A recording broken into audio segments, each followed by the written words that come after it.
Olá a todos, bem-vindos a um novo episódio de No Lab com o podcast da Germano de Souza com os Twin Dogs. Hoje vamos falar sobre adolescência de uma forma saudável e sem tabus. Mas para isso contamos com duas convidadas de peso.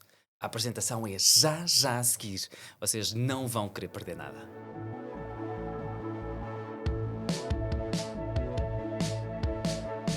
Estamos de volta para mais um episódio de No Lab com. Vamos já apresentar as nossas convidadas que nos vão falar hoje sobre a adolescência e de como a adolescência pode ser vivida de uma forma mais saudável.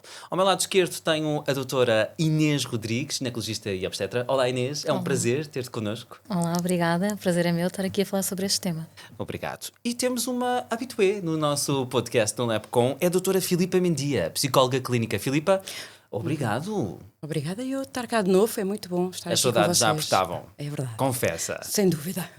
E porque as saudades já apertavam, a minha primeira pergunta é para a doutora Filipa. Filipa, a adolescência é de facto uma fase muito sensível do ponto de vista emocional. O que é que acontece ao nível da adolescência para ser experimentada de uma forma tão enigmática, tão sofrível às vezes? Os adolescentes passam aqui, de facto, por uma fase extremamente conturbada em termos hormonais. Quase podemos dizer que é um TGV de hormonas, Sim, não é? sim. É tudo a mudar, é o corpo a mudar, é os pelos a aparecer, a barba a crescer, as meninas com o peito a crescer e com uma dificuldade extremamente grande em conseguirem lidar com todas estas mudanças, o que faz com que muitas vezes o comportamento deles também mudem. O que é que muda? Muda que estas crianças, estes adolescentes, como ainda não estão completamente formados, a parte lobo frontal, ainda em grande desenvolvimento, faz com que seja complicado gerir toda esta parte das sensibilidades, como impulsividades, ansiedades, irritabilidades, e eles ainda não têm esta percepção de o que é que fazemos com isto? Certo. Como é que conseguimos lidar para que isto seja feito de uma forma mais equilibrada, não é? E então os adolescentes ficam um pouco desorientados, não é? Sem ferramentas de como conseguir olhar para isto de uma forma suave. Isto depois, claro que vai ter impactos em muitos lados. Vai ter impacto na família, porque os pais pensam que estes filhos são completamente opositores. Eles não são opositores, eles só estão a corresponder às suas dificuldades emocionais e muitas vezes até nas escolas, não é? Eles são extremamente inquietos. E ainda bem que assim é. Porque queremos crianças inquietas. Isto é extremamente saudável porque mostra que eles estão a conseguir sentir que alguma coisa está a mudar. Mas, claro que depois há outros cuidados a ter. Quando estes adolescentes ficam muito silenciosos, quando estes adolescentes ficam muito isolados, então sim, temos que ter aqui assim muito cuidado com isto e uma atenção redobrada.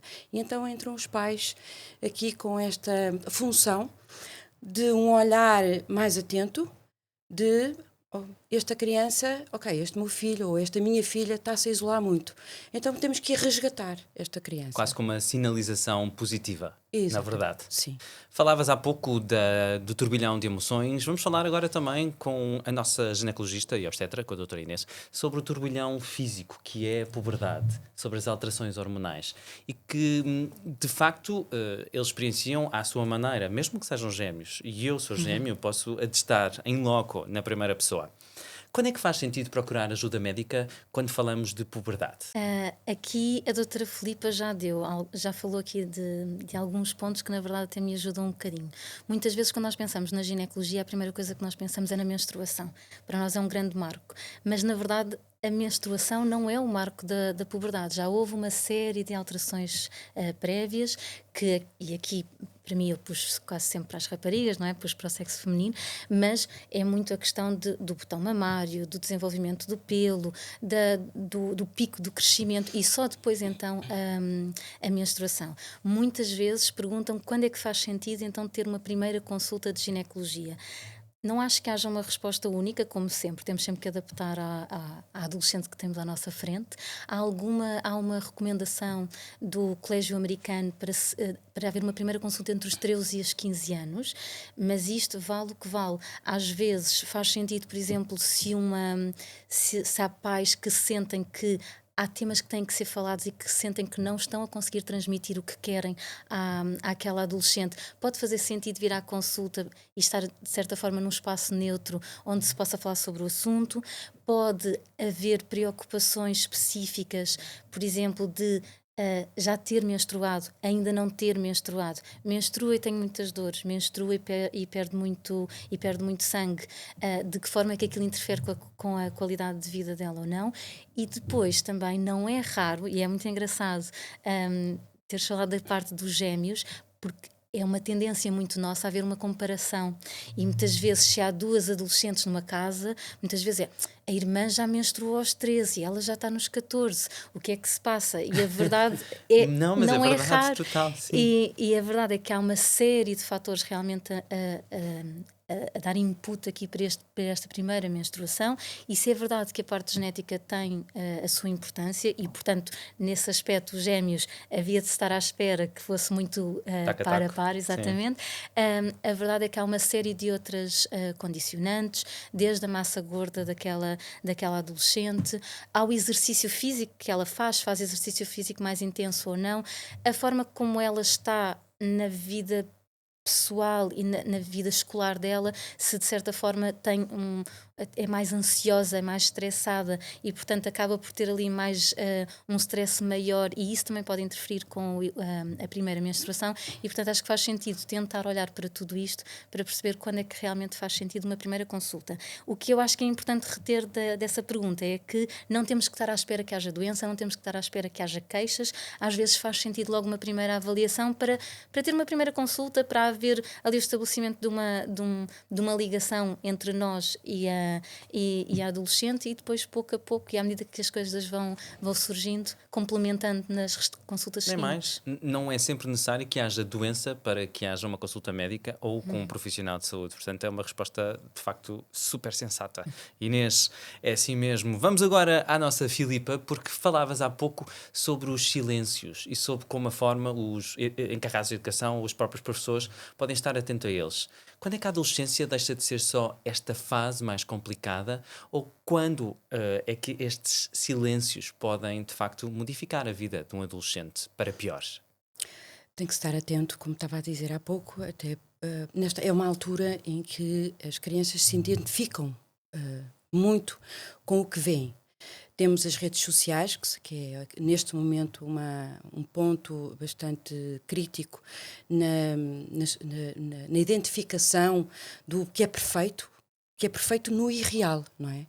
É perfeito no irreal, há um trabalho muito grande de imagem, e isso leva ao engano dos próprios adolescentes, que ainda não têm maturidade para compreender que existe estas modificações de imagem. Eles sabem que existe, mas eles não conseguem ter a capacidade de as compreender, e por isso resvalam nelas. Há uns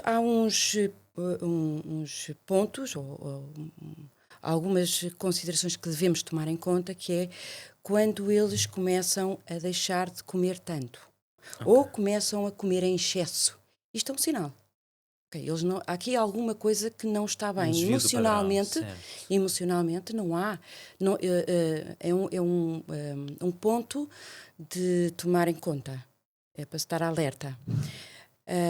Outro ponto é estes miúdos, estes adolescentes, precisam de se identificar também em grupos, socialmente.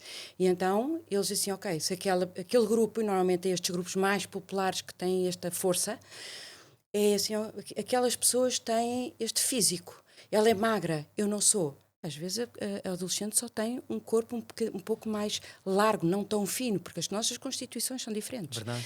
Mas ela vai se identificar com aquela pessoa. Quase como uma dicotomia corpo real versus corpo das redes sociais. Exatamente. E então o que é que faz? Se aquela pessoa é assim, eu também quero ser. Porque quero me inserir naquela. Portanto, eu tenho que. A adolescente quer se identificar, quer se. Pertencer, no Pertencer, fundo, à exatamente. espécie de um objetivo inatingível. Exatamente, e então para isso, o que é que vai fazer? Vai se vestir igual àquela pessoa, vai ter uma linguagem igual àquela pessoa, e depois há esta questão de a personalidade ainda não está formada e por isso esta adolescente vai ter uma introversão, vai ter vergonha e vai se isolando cada vez mais. Por vezes acontece que ao olhar para outros grupos, vai dizer, ok, eu consigo me integrar melhor naquele grupo porque parece que me aceitam melhor. E isto, para esta adolescente, é uma grande frustração. Porque Aparecem o que muitos ela quer... casos no consultório de comparações tóxicas, em que de facto há sintomas emocionais e psíquicos só por uma comparação quase inatingível. Sim, sem dúvida, sem dúvida. Há uma tentativa de se identificar com aquela pessoa e quer tanto ser igual àquela pessoa que deixa, por exemplo, de comer e entra numa anorexia, não é? E então é este o ponto que os pais têm que estar atentos para perceber se há um isolamento exagerado. Porque as crianças, nesta altura, isolam-se muito, põem-se muito no quarto, escondem-se muito. É Tem o normal seu nelas. mundo, não é? Todos nós passamos para a adolescência. Até porque é nesta altura que eles têm uns comportamentos mais opositores. Porquê? Porque querem que os pais afastem-se daqui. Eu preciso do meu espaço, deixem-me respirar, saiam daqui. E os pais estão já no século passado, não percebem nada do que eu estou a dizer. Sim. E então começam a construir este afastamento dos pais. É muito difícil, porque vem o filho a fugir, não é? Do campo. E então às vezes são um bocadinho insistentes. Claro que eles têm que ser insistentes, mas não é um insistente que se veja. É assim um bocadinho mais subtil. Sim. As coisas acontecem, mas tem que haver mais subtileza. Quase uma observação distante. Falavas agora há pouco da parte alimentar. Inês, de que forma é que na consulta se consegue falar de uma forma tenue, leve, mas estar presente e ciente quais são os sinais e sintomas que devem ser acompanhantes para os encarregados de educação e para os familiares saberem quando é errado ou quando podemos estar a resvalar numa doença como a anorexia ou a bulimia? Eu acho este dos temas mais difíceis de realmente tocar na consulta. Muitas vezes, quando se chega à consulta de ginecologia, é porque já existe ali alguma alteração do padrão menstrual. Ou porque realmente deixou de menstruar, e temos numa amenorreia secundária, não é? Deixou de menstruar e deixou de menstruar, ou porque agora está a menstruar muito de les a les, ou está a menstruar muito pouco, e habitualmente aí tentar perceber. Nas várias perguntas que nós fazemos, no motivo pelo qual se relacionam a alguma mudança na vida delas com isto, perceber se houve uma quebra abrupta do peso, se de repente está a fazer muito exercício físico, e nesse aspecto eu até acho que nós estamos numa posição privilegiada, porque muitas vezes as alterações na menstruação antecedem as magrezas extremas e coisas desse género. E, portanto, muitas vezes, se realmente conseguir, se esta adolescente conseguir ser agarrada numa fase inicial, pronto, vai ser mais simples numa fase inicial versus numa fase mais avançada. Eu acho que tem que ser sempre, lá está, uma coisa muito ténue e muito falada com calma.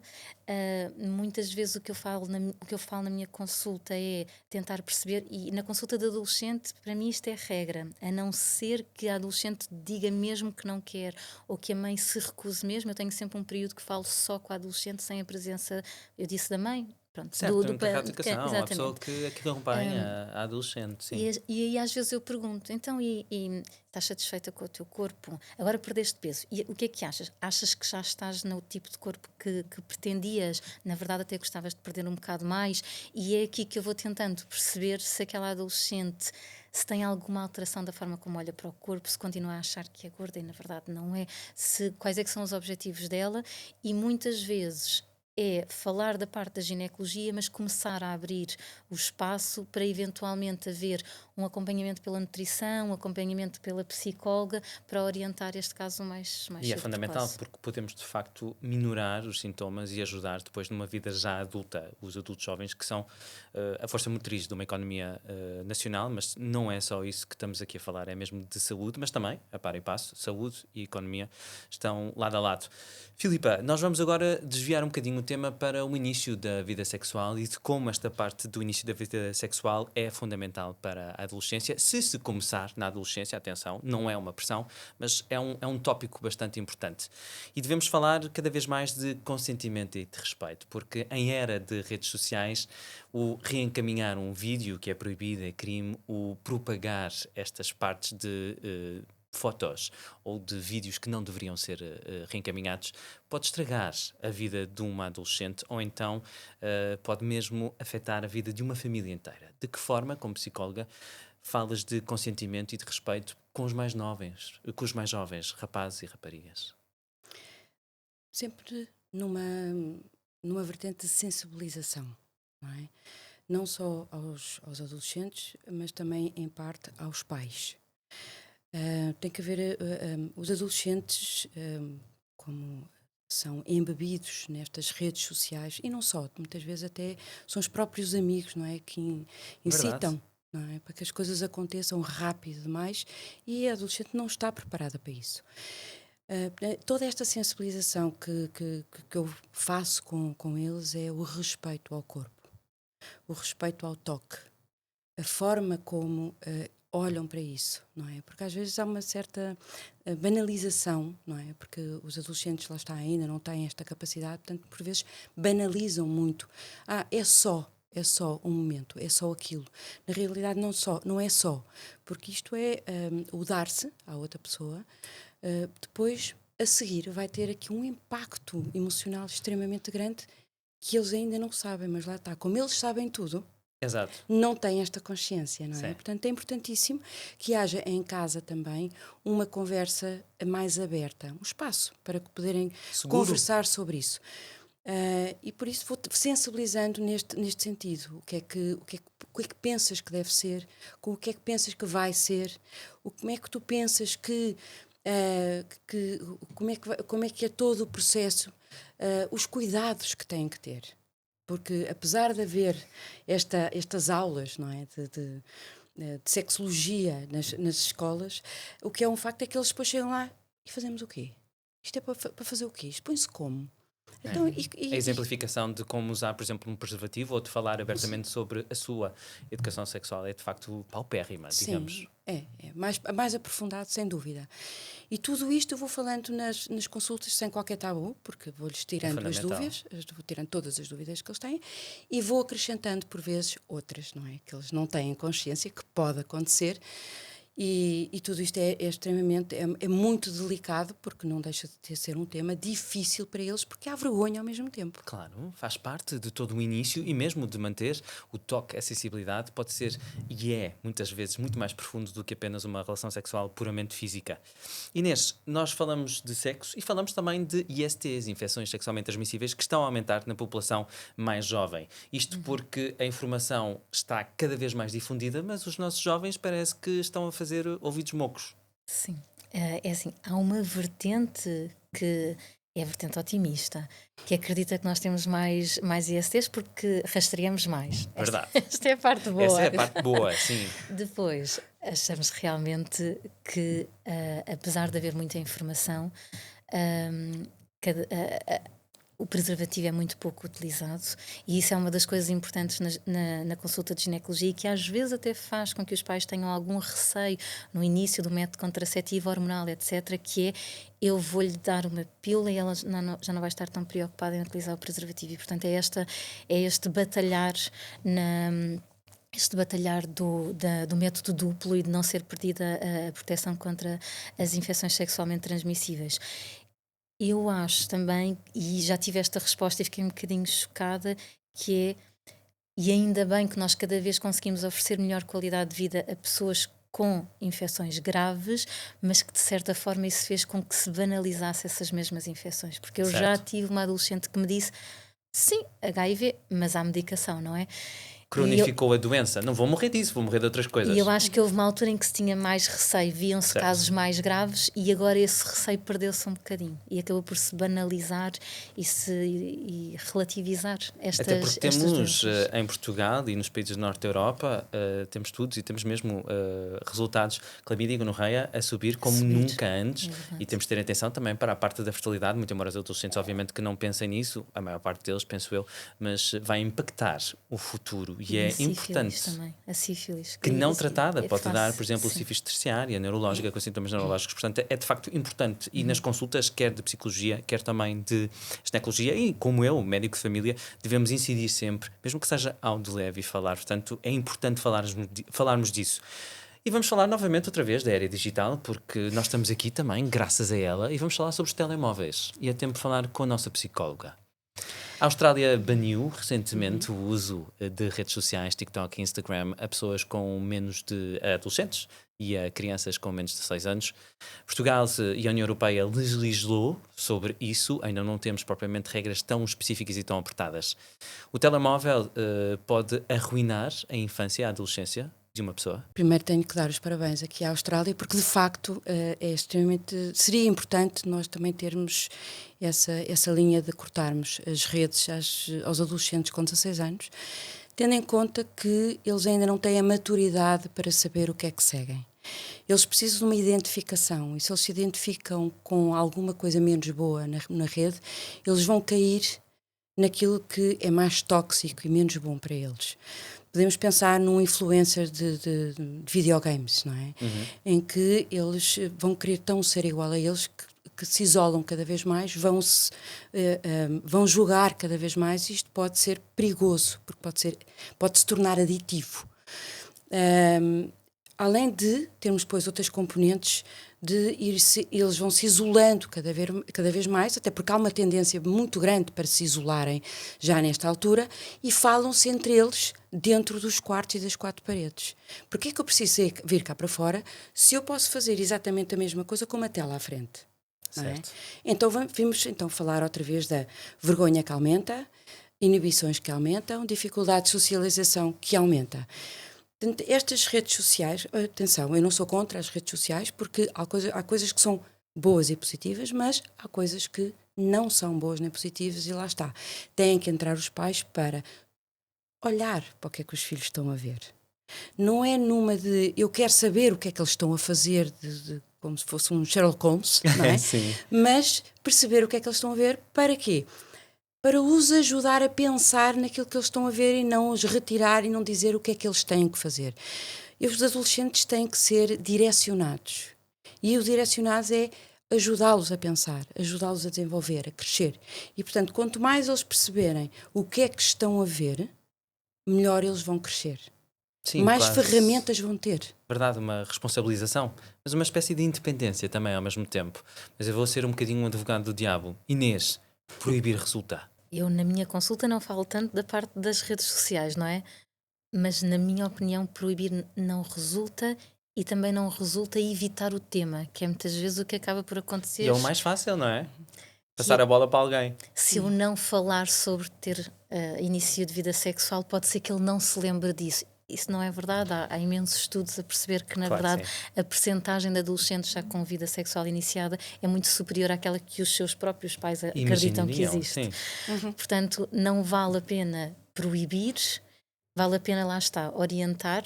Eu acho que hoje em dia o grande desafio não é ter acesso à informação, é saber qual é que é a informação aqui que interessa ter informação, ter acesso. É verdade, é verdade. É saber onde é que é para fazer a triagem, Certo. e é saber o que é que vale a pena valorizar ou não. E às vezes a forma mais fácil para um pai que esteja meio perdido é levá-lo a uma consulta. Pronto. Porque vê num profissional de saúde um agente externo que consegue falar com o filho de uma forma diferente. E que já fez essa triagem do que é Certo. que interessa e do que é que não interessa. Mas não com o objetivo de proibir. Uma adolescente não vai à minha consulta para eu proibir de ter vida sexual, para eu proibir de ter relações sem preservativo, etc. É para eu orientar, para eu explicar, porque lá está, eles normalmente...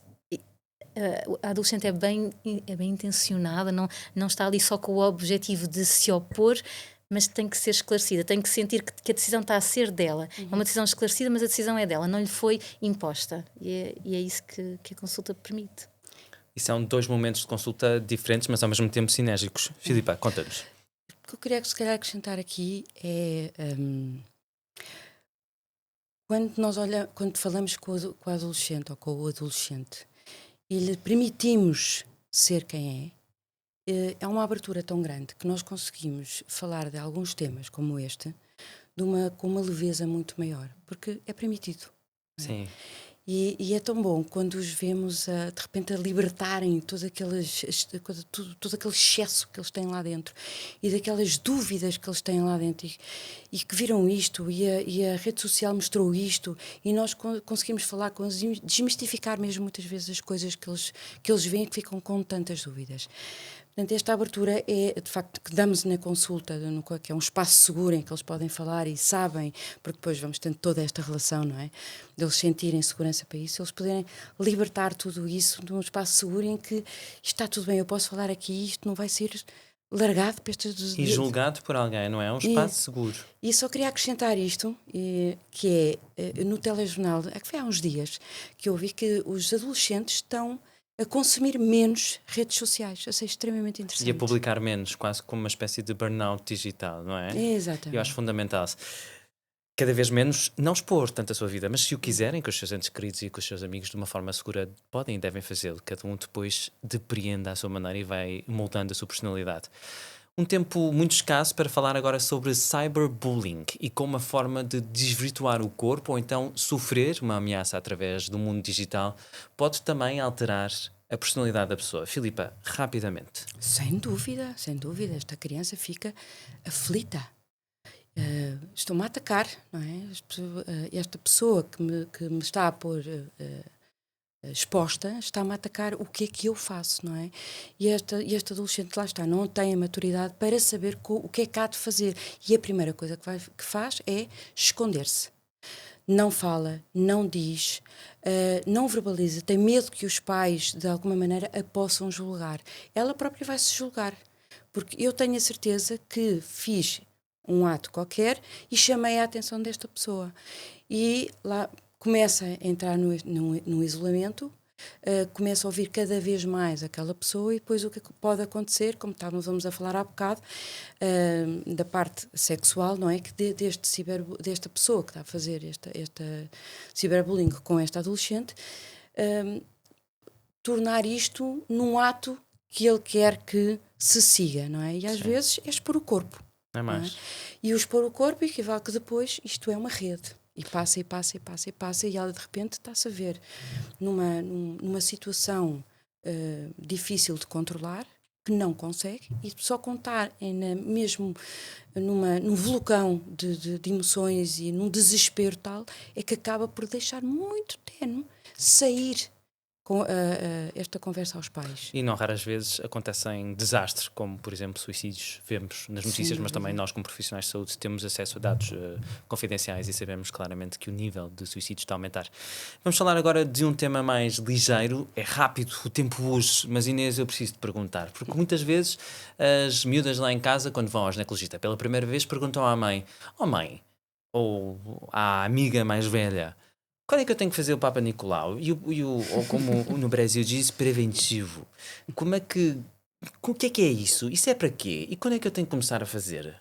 O que é importante saber é que o cancro do colo do útero é um grande orgulho para nós na ginecologia, porque é um cancro que se previne, é um cancro que nós conseguimos diagnosticar em fases iniciais e conseguimos efetivamente não só diagnosticar mais cedo, mas atuar a tempo de não chegar a cancro. Portanto, isto para nós é um orgulho imenso, não são muitas especialidades que se podem orgulhar de uma coisa destas.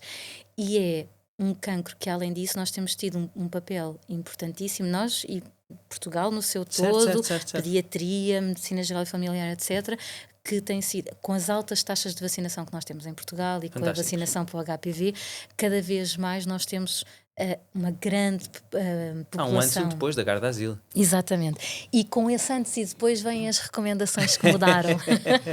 Porque antigamente nós falávamos de um rastreio universal a partir dos 25 anos e hoje em dia já se fala de um rastreio universal a partir dos 30. Eu acho que estas mudanças demoram sempre algum tempo para se normalizarem. Certo. Da nossa parte, que muitas vezes vemos as situações piores e que agora nos custa começar a rastrear cada vez mais tarde, das próprias adolescentes e das mães que veem, "Então, mas foste ao ginecologista e não Não fizeste aconteceu nada, Papa não- Nicolau, exato, mas não te porquê? fiz. O que Muda é já que- de então, como ginecologista." assim? E a verdade é que a indicação neste momento, em termos de rastreio universal, é este: é só começar a rastrear a partir dos 30 anos, porque na verdade a população até esta idade já está vacinada para o HPV e percebeu-se que as taxas têm diminuído brutalmente. No entanto, é importante lembrarmos que Portugal hoje em dia já não é, não estamos só no nosso mundinho, não é? E os adolescentes costuma-se dizer que é o próximo adulto do mundo e não Sim, da. são os não- filhos do mundo, não é? Exatamente, e portanto nem em todos os países as taxas vacinais são assim tão grandes, é importante saber que há depois determinadas populações que continuam a ter mais risco porque não foram vacinados e que faz sentido olharmos de forma diferente. Também faz sentido pensar no Papa Nicolau como um exame quando existe sintomatologia. Isto é, uma coisa é o rastreio numa mulher assintomática e Certo. outra coisa também é uma mulher que tem perda de sangue nas relações Muito de forma importante fazer a recorrente. diferença, sim. Mas neste momento e integrado no rastreio universal, parece chocante, mas faz sentido e está Dizem as boas suportado com a práticas, investigação. certo. Exatamente, é só a partir dos 30 anos neste momento. Se houver sintomas, obviamente que vamos ter com a nossa Ai, ginecologista, com a doutora Inês, e a doutora Inês fará certamente um Papa Nicolau indolor. Esforçar-me-ei por isso. Claro que sim. Inês, Filipa, foi um gosto. Haviam 1001 perguntas, mas o tempo urge e precisamos de acabar. Foi um episódio fenomenal. Obrigado pelas vossas respostas e eu acho que os nossos adolescentes vão ficar mais calmos e mais receptivos para absorverem informação de pessoas velhotas como nós. Está bem? E por nós vamos nos despedir, mandar um beijinho ou um abraço apertado para um adolescente que esteja a passar por um mau caminho ou por uma vida mais difícil e relembrar que o liceu acaba sempre. Nós vemo-nos no próximo episódio.